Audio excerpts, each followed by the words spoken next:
नमस्कार जय जगन्नाथ मु सौरभ आपण मानक स्वागत करुच्ची ओडिशा एक्सप्रेस 24 यूट्यूब चैनल को तो डॉक्यूमेंट वेरिफिकेशन डेट पळे आसी ओएसएससी तरफ रु तो से जो डेट आसी तो तापाई आपण माने सब कोन कोन डॉक्यूमेंट रेडी रखिबे देखंतु। तो प्रथम कथा होची admission letter for certificate verification जोटा कि हमर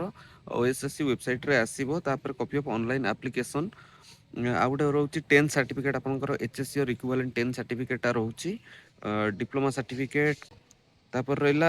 ओडिया पास सर्टिफिकेट जदि आपण माने ओडिया मीडियम पिला तो ऑलरेडी आपण मान सिलेबस रे ओडिया ही थिबो तो ता पई किछि एक्स्ट्रा सर्टिफिकेट दरकार नै जदि इंग्लिश मीडियम रो पढिथिबे सब्जेक्ट आपनकर ओडिया नथिबो तो आपण माने सेठी ओडिया सर्टिफिकेट दबाकू बाध्य। तापर रहिला कास्ट सर्टिफिकेट आउ रोची एससीबीसी ओबीसी जहाँ भी आपनकर रहिछि कास्ट डिक्लेरेशन फॉर्म भी गोटे देबे।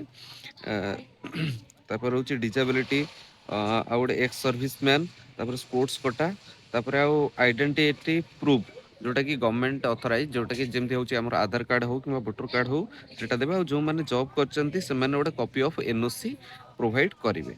चॉइस लॉकिंग स्टार्ट हो जाଉଛି 5 तारिख ରୁ 12 तारिख पर्यंत तो केही आको मिस करेनि समस्ते अटेंड करंतु जहार भी 1 मार्क 2 मार्क भी अधिका अछि तो समस्त चॉइस लॉकिंग देकी समस्त को रिक्वेस्ट डॉक्यूमेंट वेरिफिकेशन रे बसंतु आ गोटे जिनस समस्त को आपण माने भी रिक्वेस्ट करंतु मु भी मो तरफ अप्रोच करूची रिक्वेस्ट करूची कि जो माने ऑलरेडी जॉब होल्डर अछंती तो से माने टिके न आसे पे डॉक्यूमेंट वेरिफिकेशन को न बसिबा पे जो माने केन गोटे डिपार्टमेंट सामान्य गोटे डिपार्टमेंट चेंज पे जो माने जॉब करिया को चाहउचंती तो बहुत आशा ही एठी बळी पड़ी जाउचंती तो सेमानकु रिक्वेस्ट टिके करंतु रहिली जय जगन्नाथ।